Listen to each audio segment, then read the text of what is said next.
aguarde que eu ainda não achei não, tá? Amém? Salmo de número 23. Mas antes, eu quero contar uma história para você. Preste bastante atenção nessa história. Pode assentar? Pode assentar. E eu quero que você preste bastante atenção nessa história, que dentro dessa história nós vamos dar a introdução à palavra que Deus colocou no nosso coração. A história, ela fala sobre o pastor do Salmo. Preste atenção. Há muitos anos atrás, nos Estados Unidos, realizou-se um concurso de recital, idealizado por uma emissora de rádio muito famosa, no qual os candidatos tinham a tarefa de recitar o Salmo 23, conhecido como o Salmo do Bom Pastor. Haviam se inscrito vários atores e profissionais do ramo, cada um com seu estilo, conquistavam a plateia com a sua entonação perfeita, gestos graciosos. Ao terminar a apresentação, todos foram longamente aplaudidos.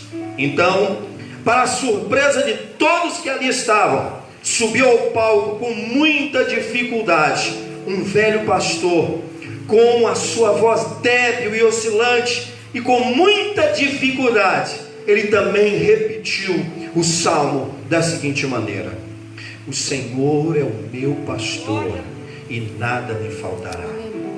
Deitar-me faz em verdes pastos, guia-me mansamente às águas tranquilas, refrigera a minha alma. Guia-me pelas veredas da justiça, por amor do seu nome. Ainda que eu andasse pelo vale da sombra da morte, não temeria mal algum, porque tu estás comigo. A tua vara e o teu cajado me consolam. Preparas uma mesa perante mim, na presença dos meus inimigos. Unges a minha cabeça com óleo, o meu cálice transborda. Certamente que a bondade e a misericórdia me seguirão todos os dias da minha vida, e habitarei na casa do Senhor por longos dias.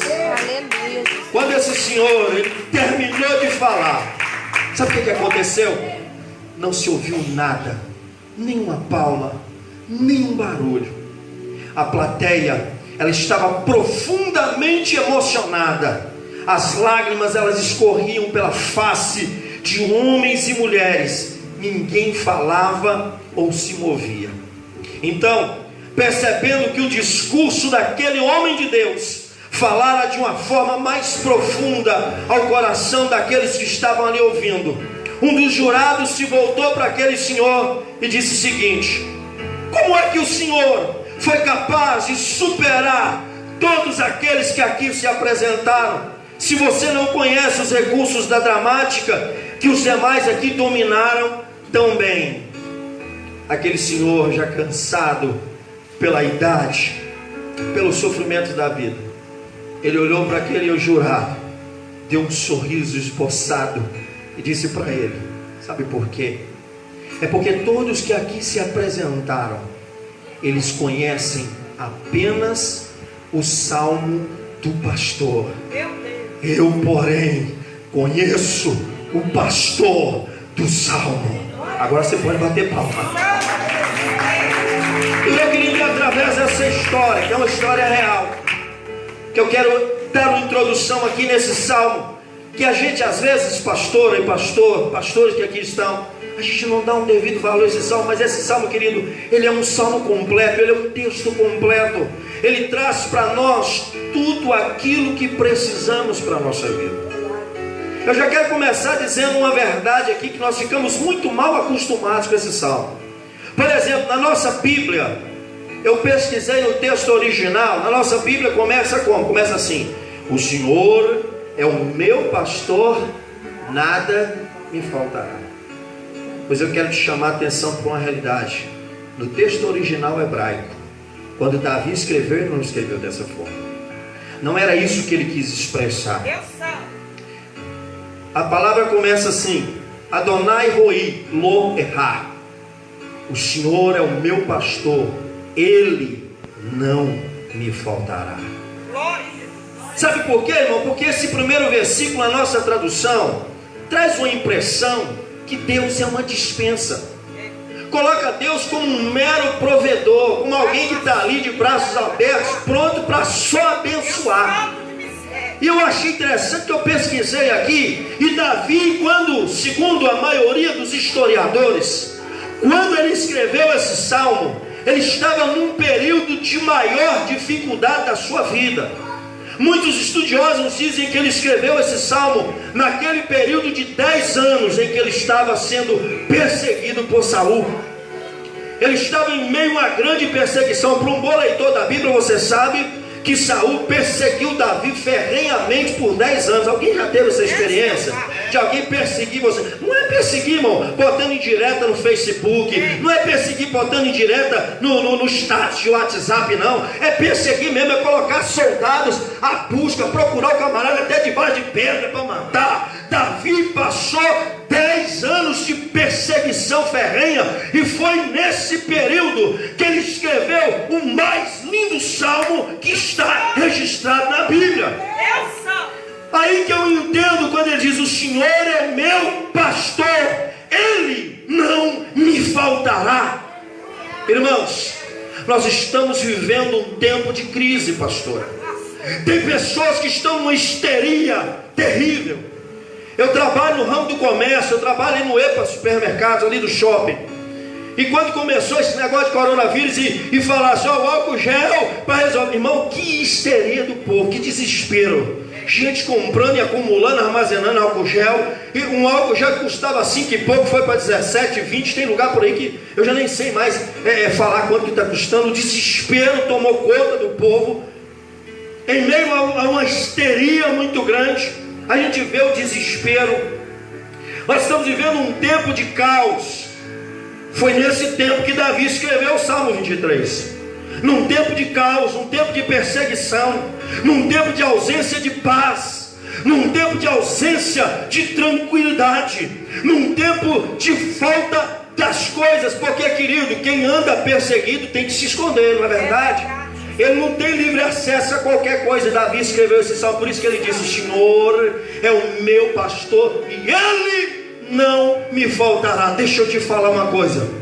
Talvez eu estou pregando nessa noite para alguém que está mais ou menos igual a Davi. Talvez não tenha ninguém te perseguindo há 10 anos, mas você que está em meio a um problema, a uma dificuldade, a uma adversidade na sua vida. Deixa eu te falar um negócio. Esse salmo é para você nessa noite. O Senhor é o teu pastor e Ele não te faltará. Glória a Deus, aleluia. Talvez pode estar faltando a paz, pode estar faltando aquilo que você precisa, mas a presença de Deus, ela não falta na tua vida.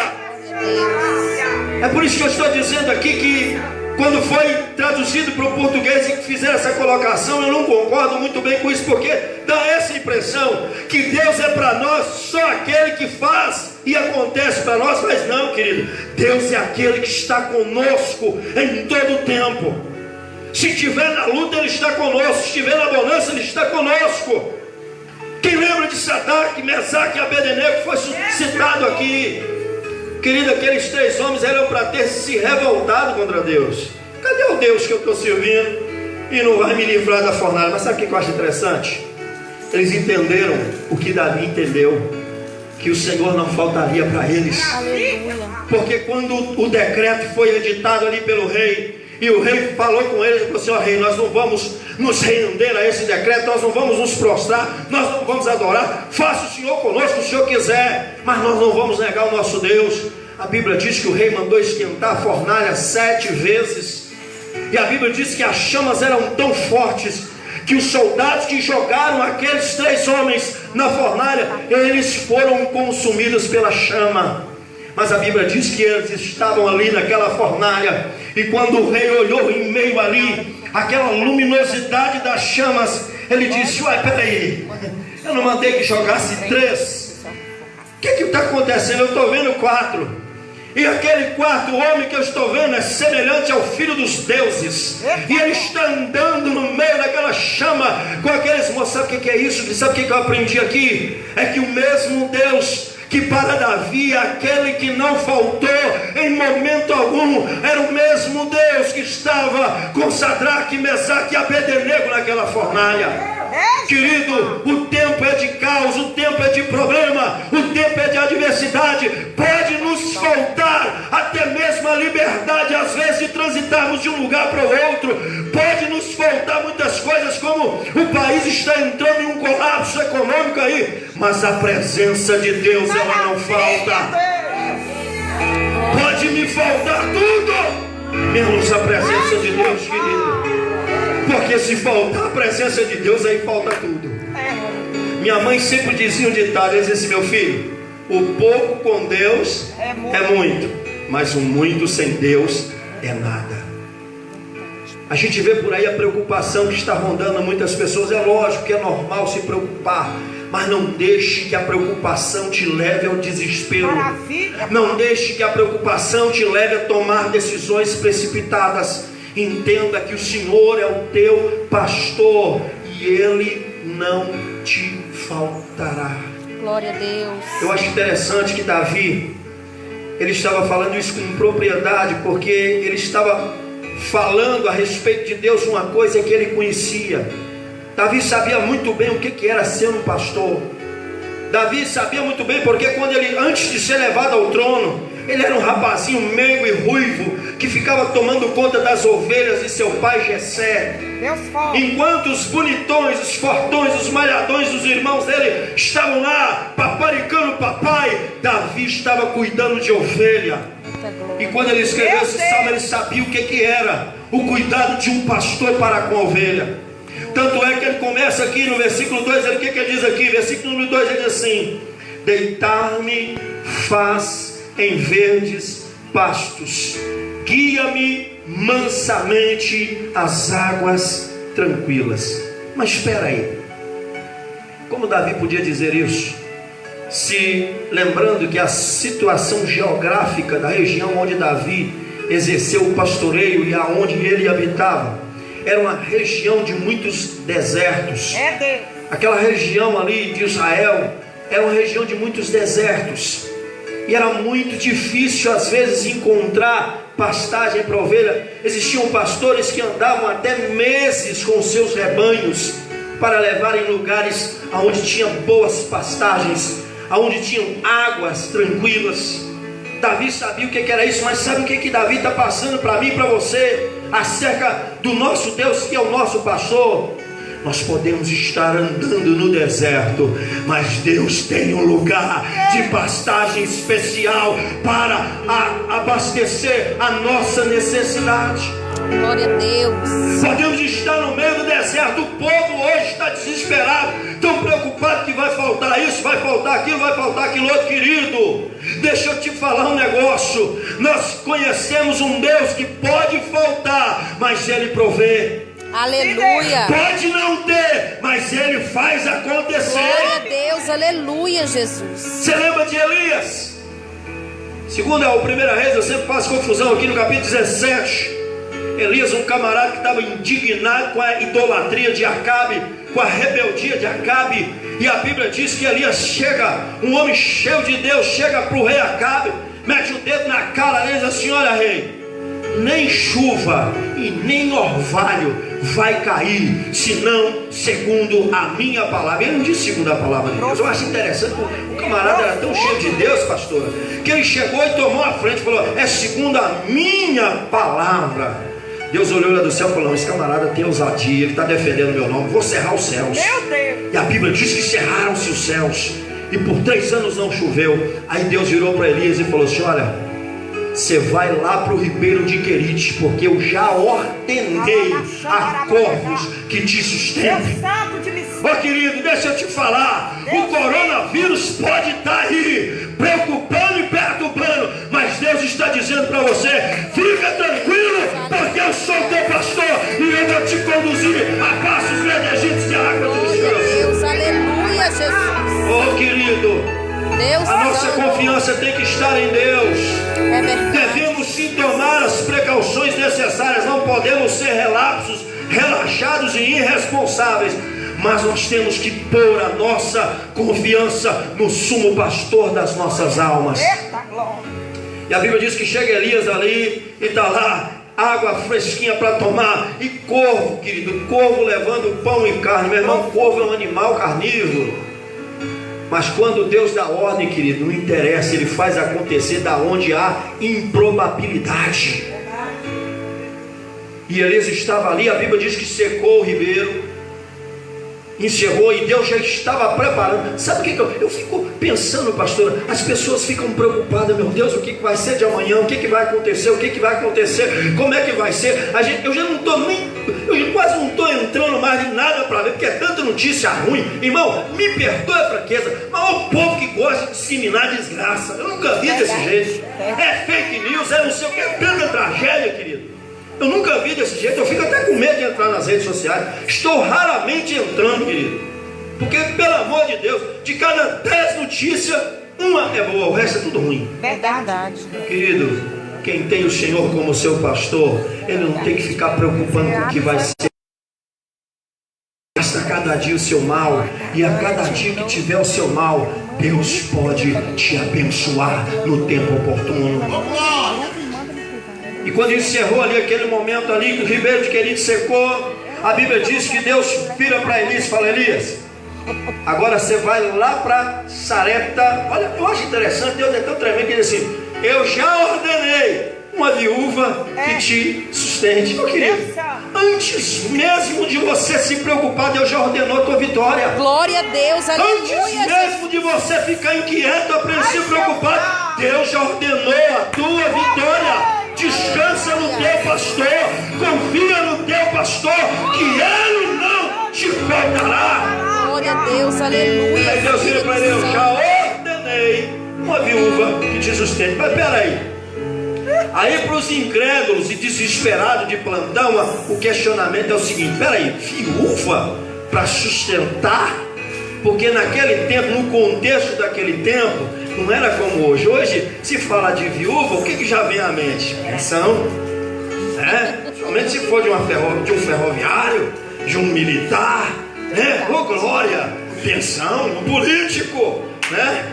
Pensão, opa, ó, bufunfa, La Plata, grana, money. Mas naquela época, viúva era viúva, sem nada, não tinha. Naquela época não tinha um INPS, não tinha algo que se importava. Se Deus não fosse com a viúva, ai daquela mulher. Quem lembra daquela viúva ali que chegou para Eliseu e falou: olha, meu marido, teu servo morreu, e tu sabes que ele temia o Senhor, e veio os credores e querem levar os meus 2 filhos. Naquela época a coisa era feia, irmão, mas deixa eu te falar um negócio. Quando Deus está cuidando, Ele usa viúva, Ele usa órfão, Ele usa rico, Ele usa pobre, Ele usa quem quiser, porque é dele que vem a tua provisão. Está entendendo, meu irmão? Por isso que Davi estava falando: deitar-me faz em verde espaço, guia-me mansamente às águas tranquilas. E o resto da história de Elias você conhece. Ele chegou ali naquela cidade de Sarepta. A mulher estava para preparar a última refeição para ela e para o filho e morrer. Mas aí Elias chega lá e diz assim: mulher, me dá um copo d'água. Ela foi lá pegar. Aí falou assim: aproveita, faz para mim um bolo. Faz um bolo lá primeiro para mim, depois você faz para você e para o seu filho. Qual foi a resposta daquela mulher? Ah, meu senhor, eu estou catando uns gravetinhos aqui com meu filho, mais ou menos no nosso português, e eu vou fazer aqui o restinho de farinha, o restinho de azeite lá, vou fazer um bolo. E nós vamos, ela deixa bem claro para o profeta: comeremos e morreremos. Ela estava no ápice da crise, no ponto final da crise, não tinha para onde correr mais, já era, como diz o outro, é game over. Mas aí a Bíblia diz que Elias virou e falou assim: mulher, faz o que eu te mando. Sabe por quê? Porque assim diz o Senhor: a farinha da panela não se acabará, e o azeite da botija não cessará. A Bíblia diz que aquela mulher ouviu a voz do profeta, foi lá e fez conforme o profeta mandou, e a Bíblia diz que comeu ela, o profeta e seu filho muitos dias. Sabe por quê? Porque quem estava dando a ordem para ela era o grande Jeová Roi. O Senhor é o meu pastor.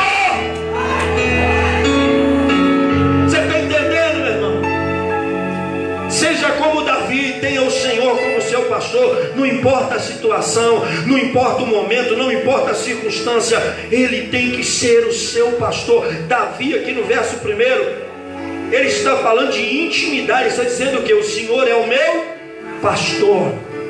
Adonai Roei Lorá, o Senhor é o meu pastor e Ele não me faltará. Tem muita gente que fica confiado no pastor, da pastora Cláudia, no pastor do pastor Edivaldo. É muito bom, querido, mas ele tem que ser o seu pastor também. Você tem que ter intimidade com ele também. E ele não está restrito às pessoas, não. A Bíblia diz que Deus não faz acepção de pessoas. A Bíblia diz que Ele se achega a todos aqueles que se achegam a Ele. O que diz lá em Tiago? Achegai-vos a Deus e Ele se achegará a vós. Sabe o que eu acho interessante? Quando ele fala aqui no versículo 2, quando ele diz assim: deitar-me faz em verdes pastos, guia-me mansamente às águas tranquilas. Eu aprendi uma coisa interessante da ovelha. A ovelha é um animal, desculpa a expressão que eu vou usar, tão sonso, é um animal tão desorientado, que ele precisa de alguém que o oriente. Ele não é um animal que é independente, não é um animal que se vira sozinho, ele é totalmente dependente. Ora, você pesquisa um pouco sobre a ovelha, você vai ver, ele é um animal totalmente dependente. E ele é um animal tão dependente, tão sistemático, que se ele chegar no lugar e a água estiver turva, tiver muita agitação, ele morre de sede, mas ele não bebe daquela água com medo. Você está entendendo? Meu querido, talvez você pode olhar e está vendo muita água turva por aí, muita água agitada por aí. Tem muita água agitada, tem muito maremoto por aí, tem muito turbilhão por aí, tem muito tsunami. Mas deixa eu te falar, o teu pastor vai preparar um lugar especial, aonde vai ter água tranquila para você saciar a sua sede. Vai ter água tranquila para você poder matar a sua sede em paz. Deus vai preparar como pastor um momento, Ele vai te levar, Ele vai te conduzir para um lugar que há águas tranquilas. Mas você tem que ser dependente, seja como ovelha, seja dependente do seu pastor. Não dê um passo, não dê um movimento sem que Ele te conduza, porque Ele vai te levar para um lugar melhor. Ele vai te levar para uma situação melhor. Tem gente que anda desesperado, pastor e pastora, de um lado para o outro, aí buscando auxílio de um, buscando auxílio de outro, e esquece que só Deus pode indicar e conduzir ao caminho certo. Por isso que eu fico vendo gente perdida, desesperada no meio do caminho. Não é à toa que Deus nos comparou como ovelha. Pensa um bicho cabeçudo é ovelha, e a gente não fica muito para trás não, meu irmão. Tem gente que vai para a conversa dos outros, vai pelo que a mídia está anunciando aí. Você reparou que há uma retaliação da mídia aí no meio desse coronavírus? Você não sabe nem o que você acredita. Eu creio em Deus. Aleluia. Eu creio em Deus. Davi, o mesmo salmista que escreveu o Salmo 3, diz assim: uns confiam em carros, outros em cavalos, mas nós faremos menção do nome do Senhor nosso Deus. Uns encurvam-se e caem, mas nós permanecemos de pé, porque nós temos um Deus que nos sustenta, nós temos um Deus que nos levanta. Eu acho interessante, querido, que no verso, deixa eu acelerar aqui, no verso 3, sabe o que ele diz aqui? Olha: refrigera a minha alma, guia-me pelas veredas da justiça, por amor do seu nome. Duas coisas o pastor faz comigo e com você como ovelha. Primeiro, ele refrigera a minha alma. O texto original fala refrigera, ou traz refrigério para a minha vida.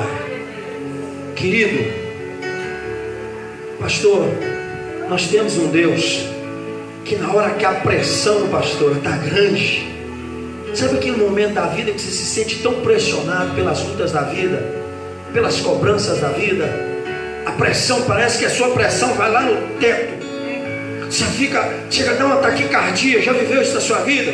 Que as adversidades, as lutas, as opressões são tão grandes que você dá uma taquicardia. Parece que você fala assim: agora eu vou mesmo, agora eu vou.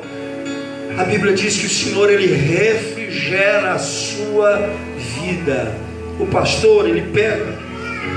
Davi está dizendo o seguinte: quando a ovelha está ofegante, às vezes pela longa caminhada, né, que a gente fica ofegante, ele pega com carinho, leva perto daquela água fresca, daquela água mansa e tranquila, e vem e banha a ovelha, dá aquele banho gostoso, sabe? Quem já tomou um banho frio, quando você está assim, agitado, né? O coração parece que vai pular, vai sair da goela, você está, ai meu Deus, tem misericórdia, ai Jesus, aí você toma aquele banho frio, você sente aquele refrigério, você sente aquela coisa gostosa, você não dá vontade nem de sair debaixo do chuveiro. O pastor, ele faz desse jeito com a ovelha, e ela sente aquela calma, ela sente aquele revigoramento. Oh querido, Deus faz assim comigo, com você. Eu já vivi momentos na minha vida, pastor, muitos de vocês estão aqui, que você parecia uma panela de pressão. Você estava, é hoje que eu estouro a tampa, é hoje que o pino vai sumir, não sei nem para onde que vai, é hoje que vai estourar mesmo a tampa da chaleira. E de repente o Espírito Santo vem com aquele lenitivo que só Ele tem para te dar, com aquele alento, com aquele refrigério, vem com aquele bálsamo e começa a trazer para você uma calmaria, um refrigério, um alívio. Aí você sente aquela coisa gostosa, está tudo caindo ao seu redor, está tudo despencando, está tudo desabando, e você sente aquela alegria, aquele gozo. Querido, o pastor, ele faz isso comigo, com você. Mas você tem que se deixar levar por Ele. É Ele que vai te conduzir, não é você. Porque às vezes no desespero a gente vai caçar um lugar para se refrigerar e pode cair. Você pode cair numa cachoeira, você pode cair num lugar que aparentemente é um remanso, mas é fundo. Mas Ele não. Ele vai refrigerar a sua alma no lugar certo. E Ele diz aqui: guia-me pelas veredas da justiça, por amor do seu nome. O texto original está dizendo o seguinte: envolve-me com círculos de justiça, por amor do seu nome. Sabe o que eu aprendo aqui? Querido, quando nós estamos confiantes em Deus, Deus nos envolve com a sua justiça. Deus nos envolve com o seu manto de justiça e nos protege. Mas não é porque você é crente, não é porque você é bonitinho, prega bem, canta bem, é dizimista fiel e aquela coisa toda, não. O texto está deixando bem claro: por amor do seu nome. Querido, Deus olhou para o Robson, lá no mundão, cheio de pecado, tomando da 1 a 51, fazendo farra, bagunça, tudo que não prestava. Olhou e falou: esse camarada não vale nada, mas por amor do meu nome eu vou resgatar ele. Verdade. Por amor do meu nome eu vou mudar a história dele. Oh querida, é por amor do nome do Senhor que Ele tem agido de misericórdia na sua vida. É por amor do seu nome que Ele circula você com círculos de justiça. O que a Bíblia diz em Romanos 8? Primeiro, portanto, nenhuma condenação há para aqueles que estão em Cristo Jesus. O que diz em Romanos 5? Justificados, pois, pela fé, temos paz com Deus, por meio de nosso Senhor e Salvador Jesus Cristo. Querido, Davi, ele entendia bem do que ele estava falando. Eu acho interessante que, continuando aqui, ele diz o seguinte, versículo 4: ainda que eu andasse pelo vale da sombra da morte, não temerei mal algum, porque tu estás comigo, a tua vara e o teu cajado me consolam. Eu acho interessante que lá no texto original está assim, aqui no nosso texto está assim: ainda que eu andasse, ou seja, pode acontecer de eu andar pelo vale da sombra da morte, mas no texto original está assim: ainda que eu ande, ainda que eu estiver andando pelo vale da sombra da morte, não temerei mal algum, porque tu estás comigo. Esse vale da sombra da morte, o pastor, quando eu disse aqui no começo que ele tinha vezes que ficava uns 30 dias levando a ovelha para um lugar mais tranquilo. E existiam lugares ali, a geografia da Palestina, aquela região de Israel, ela é muito oscilante. Então existem lugares íngremes. O vale, existem lugares que eram famosos despenhadeiros, lugares perigosos que o pastor conduzia a ovelha, perigosos. Então acontecia de ir em lugares íngremes. Ele diz: ainda que eu andasse pelo vale da sombra da morte, não temerei mal algum, porque tu estás comigo. Querido, a ovelha, ela tem tranquilidade de seguir o pastor quando ele está andando por esse lugar. Sabe por quê? Porque ela sabe que o pastor vai proteger a vida dela. Ela sabe que o pastor vai fazer de tudo para que ela não caia, para que ela não caia num despenhadeiro daquele. E mesmo que ela venha, no finalzinho diz aqui: a tua vara e o teu cajado me consolam. Eu já vi muito pregador falar que cajado aqui, Jeová vai descer o cajado, vai bater. Eu já fiz muito isso, mas depois que eu entendi o que era cajado, o que era vara, Deus abriu os meus olhos. O cajado era um instrumento de proteção e segurança.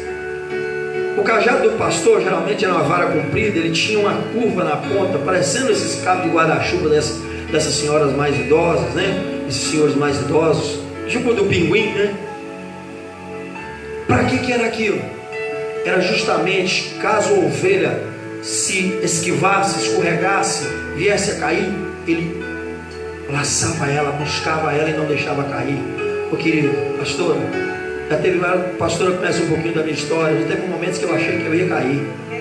Já teve momentos que eu achei que eu ia sucumbir pelos vales da vida, pelos penhascos da vida. Mas o Senhor sempre vinha lá com o cajado e me puxava. O mesmo salmista que disse aqui, ele disse no Salmo 37, versículo 24: ainda que caia, não ficará prostrado, todavia o Senhor o sustém. Deus é aquele que nos levanta, Deus é aquele que nos sustenta, Deus é aquele que nos mantém de pé em meio aos vales tenebrosos da vida. Talvez enquanto eu estou pregando aqui, tem alguém andando aí nos vales da sombra da morte, querido, despenhadeiros. Já passei muitos vales. Passei um vale que 2 médicos viraram para mim, pastora Cláudia lembra, e disseram assim: doutor Cláudio José, doutor Marcos Wagner, disseram assim: meu filho, clinicamente falando, você era para ter morrido 4 dias antes de você ter sido operado. Eu fui operado de apêndice, mas a minha apêndice ficou 4 dias estourada. Ela não infeccionou e formou por ela, estourou. E os médicos disseram, clinicamente falando, você era para ter morrido há 4 dias. Era um vale da sombra da morte que eu passei, mas Deus me tirou de lá. É isso que Davi está dizendo, meu irmão. O cenário que estamos vivendo aí é de vale da sombra da morte, mas quem confia em Deus e tem o Senhor como seu pastor, vai andar tranquilo e seguro, porque Ele é Deus para guardar e para livrar de todo mal. Aí eu acho interessante que no versículo 5 e 6, se você não sabe, eu vou te falar rapidamente agora. Aqui muda todo o cenário. Na primeira parte, Deus é retratado como um pastor. Na segunda parte, Deus é retratado como um anfitrião. Muda totalmente o cenário. Por que muda totalmente o cenário? Você pode observar no texto aqui, diz o seguinte, versículo número 5: preparas uma mesa perante mim, na presença dos meus inimigos, unges a minha cabeça com óleo, o meu cálice transborda. Glória a Deus. Ovelha não come de mesa, come? A não ser que você pega uma, domestica ela, cria em casa e ensina ela. Mas não é normal. Então não está falando de ovelha, está falando de um anfitrião que está preparando uma mesa para um convidado. E havia uma cultura, não sei se predomina ainda, mas havia uma cultura em que quando alguém ia visitar um israelita, um judeu, aquela pessoa era recebida como prioridade. Aquela pessoa era tratada como prioridade. E geralmente quando a pessoa chegava, automaticamente o anfitrião recebia ela, preparava o melhor que tinha na casa para ela. E outra, ele ungia a cabeça dela e lavava os pés. Era uma forma de receptividade e de mostrar para essa pessoa que ali ela tinha comunhão e liberdade. E outra, aquela pessoa se tornava a prioridade do anfitrião. Ele tinha que guardar aquela pessoa até com a própria vida. Quem lembra de Ló? Está lembrando de Ló? A Bíblia diz que 2 anjos chegaram lá e Ló recebeu eles. Ele não sabia até então que eram anjos. E aqueles homens de Sodoma e Gomorra quiseram pegar aqueles 2 homens para fazer-lhes mal sexualmente. O que o texto diz? Que ele falou: não, vamos fazer o seguinte, eu tenho 2, olha para você ver a responsabilidade. Eu tenho 2 filhas virgens, pode pegar elas e fazer delas o que vocês bem quiserem, mas eles não, eles são meus convidados. Ô querido, quem entendeu aí pode dar glória. Quem entendeu aí pode glorificar. Deus se torna aqui como anfitrião e o salmista como um convidado. Ele diz o quê? Preparas uma mesa perante mim na presença dos meus inimigos. O anfitrião dizia, e naquela época não era mesa como hoje, era a superfície mais baixa, porque não se assentavam em cadeiras, muitas vezes eles se assentavam agachados, né? Ou eu não sei como é que se descreve agora, eu esqueci, mas se assentavam no chão, não tinha cadeira. Então era desenrolado ali uma toalha e ali colocava todo tipo de comida das melhores que existiam. Querido, Deus tem um cuidado especial comigo e com você. Para Deus